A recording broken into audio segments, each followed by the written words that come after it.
Saudara, memasuki pekan kelima perang Amerika Serikat, Israel, dan Iran, eskalasi saling serang belum menunjukkan tanda mereda.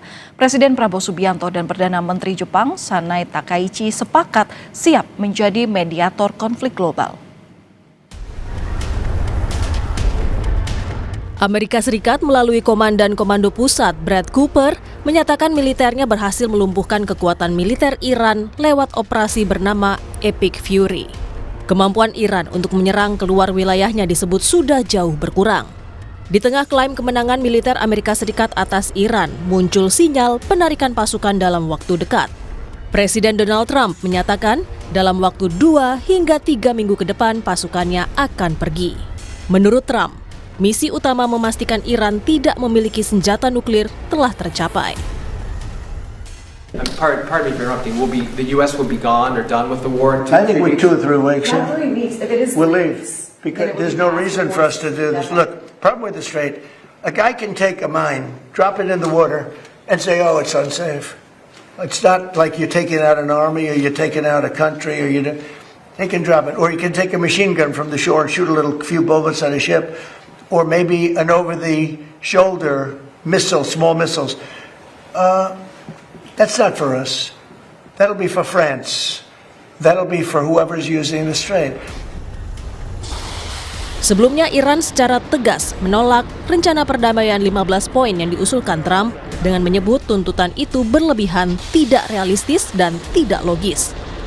Iran juga menolak tuntutan Amerika Serikat untuk membuka kembali Selat Hormuz secara tanpa syarat, tanpa adanya pengakuan atas otoritas dan kedaulatan Iran di wilayah itu. فعالیت میکنند در بقیه کشورهای همسایه هم منطقه هم به همین ترتیب. خواسته ما خیلی روشن هست. از کشورهای منطقه واقعا انتظار داریم که وفق اصل حسن همجواری و حقوق بین الملل مانع بشن از سوء استفاده آمریکا و رژیم صهیونیستی از امکانات و قلمروشون برای حمله به ایران. Prihatin dengan perang yang berkecamuk, dalam pertemuan dengan Perdana Menteri Jepang Sanai Takaichi di Tokyo, Jepang, Presiden Prabowo menyatakan kedua negara siap turun tangan jadi mediator perdamaian. Indonesia akan berusaha meyakinkan semua pihak untuk melakukan deeskalasi terkait konflik di Timur Tengah. Kami sepakat bahwa baik Jepang dan Indonesia akan berusaha keras untuk meyakinkan semua pihak untuk melakukan deeskalasi, dan kami pun siap untuk menjadi mediator bila diperlukan dan untuk fasilitasi usaha-usaha deeskalasi dan arah menuju perdamaian. Sebelumnya, Pakistan muncul sebagai pemain utama dalam upaya mendamaikan pertikaian antara Amerika Serikat, Israel, dan Iran. Dalam satu kesempatan, Presiden Trump sempat menyatakan keinginannya untuk berbicara dengan Iran. Namun dalam kesempatan lain, mengatakan siap mengeskalasi pengeboman.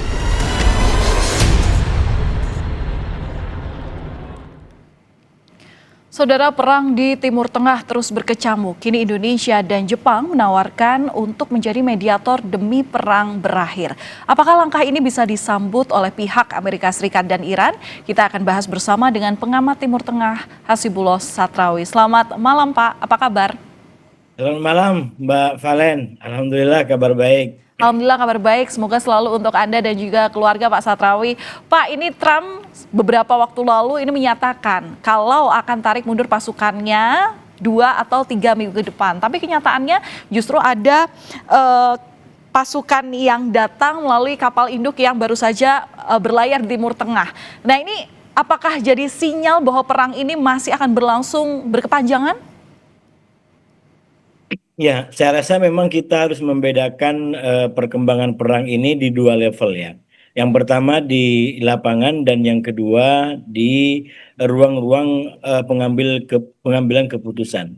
Kalau kita lihat di lapangan, maka sebenarnya memang sampai hari ini belum ada tanda-tanda perang ini akan segera berakhir. Misalkan beberapa menit yang lalu, beberapa detik yang lalu, kita menyaksikan bagaimana sirena di Israel itu berbunyi tiada henti sebagai tanda bahwa datangnya rudal-rudal dari Iran.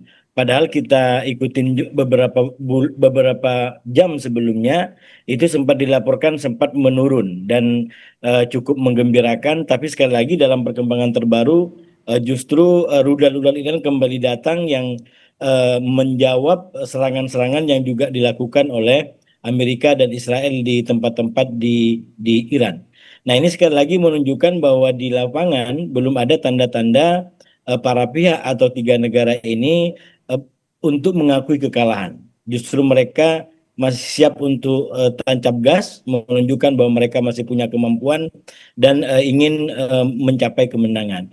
Nah, memang di sisi yang lain atau di ruang yang berbeda, terutama di ruang pengambil kebijakan, terutama di Amerika Serikat, saya melihat ada kayak semacam fluktuasi ataupun apa ya, perkembangan-perkembangan yang sifatnya kontradiktif atau tidak linear di antara satu keadaan dengan keadaan yang lain.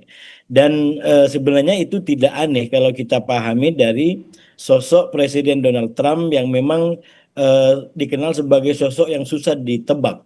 Ini orang yang sangat, menurut saya bukan hanya susah ditebak, tapi kadang-kadang punya kezigzagan yang luar biasa. Misalkan yang beberapa menit atau beberapa jam yang lalu, beliau mengatakan secara tiba-tiba bahwa siap untuk menarik atau menghentikan perang, bahkan walaupun Selat Hormuz masih ditutup. Ya. Oke, Pak Satrani, tapi kalau begitu, bagaimana Anda melihat tawaran Jepang dan Indonesia untuk jadi mediator terbaru ini? Ya, saya rasa memang dalam situasi yang masih belum menentu, masih terbuka pada kemungkinan eskalasi, masih terbuka pada kemungkinan perang lebih membesar lagi, maka segala macam inisiatif dari pihak manapun menurut saya ya, termasuk dari presiden atau bahkan mantan pejabat, itu harus kita sambut baik. Dari negara manapun, karena sekali lagi kalau kita lihat eskalasinya, perang ini sudah bukan hanya berdampak terhadap mereka yang berperang secara langsung, tapi ini sudah berdampak terhadap negara-negara, termasuk Indonesia, termasuk Jepang, termasuk negara-negara lain, akibat yang saya bilang sebagai taktik bola lambung yang dimainkan oleh Iran, terutama melalui Selat Hormuz dan negara-negara Arab Teluk yang kaya dengan energi dan minyak. Nah, ini yang akhirnya kemudian menimbulkan efek bola lambung yang kemudian berdampak terhadap harga-harga, berdampak terhadap pasokan energi, pasokan minyak yang itu menjadi kebutuhan dasar bagi kita semua dalam kehidupan sehari-hari. Nah, dalam konteks seperti itu, menurut saya memang kita harus kembali kepada pikiran yang jernih. Sekali lagi, siapapun yang bisa berperan, siapapun yang punya kemungkinan untuk mengambil inisiatif, ini harus kita dukung secara bersama-sama. Jangan justru kita sikapi dengan kurang positif karena katakanlah keadaan-keadaan tertentu. Ya. Kita balik bahwa ini adalah kebutuhan kita semua. Jadi monggo siapapun yang bisa untuk mengambil peran di situ, terutama Indonesia dengan Iran yang sekali lagi ini merupakan sebuah negara yang sama-sama berpengaruh ya. Ya. Jadi Jepang bisa misalkan mendekati ke Amerika untuk bagaimana dia lebih menghormati negara lain daripada terus-menerus melakukan sebuah kebijakan yang merugikan negara lain. Nah, sementara Indonesia juga bisa mendekati Iran, mendekati negara-negara di kawasan yang sekarang juga berlomba-lomba untuk bagaimana tiga negara ini bisa kembali ke perundingan. Walaupun sampai hari ini, kalau saya menggunakan yang digunakan oleh Menlu Iran, yang terjadi bukan perundingan, tapi saling berbalas surat. Jadi ini menunjukkan bahwa perkembangan yang masih sangat-sangat lambat. Oke, Pak Satrawi, berarti artinya Jepang ini bisa ya untuk memediasi agar deeskalasi perang ini bisa kemudian selesai begitu. Artinya ada lampu hijau di sana. Karena kan kalau kita lihat backgroundnya Jepang, ini kan dapat izin dari Iran lewat Selat Hormuz. Kemudian beberapa waktu lalu Jepang ini juga ketemu Trump. Nah, apakah Jepang ini Anda lihat juga bisa menjadi sosok yang dipercaya Iran dan juga Amerika Serikat untuk mewujudkan deeskalasi perang itu? Singkat Saya saja rasa Pak. Jepang dan Indonesia memang sama-sama negara besar yang punya pengaruh ya. Kalau kita di Timur Tengah, Jepang itu sangat dihormati oleh negara-negara di Timur Tengah, baik itu Arab, negara-negara Arab ataupun di luar Arab seperti Turki atau bahkan Iran itu sendiri. Dan kita Baik. tahu juga bagaimana Jepang juga punya pengaruh dan hubungan sangat baik dengan Amerika, bahkan juga dengan negara-negara di Eropa. Jadi kalau menurut saya, kalau kemudian dua negara Jepang dengan Indonesia mengambil peran untuk mempercepat katakanlah proses mediasi yang sekarang berlangsung, itu akan lebih memperkuat upaya-upaya yang ada.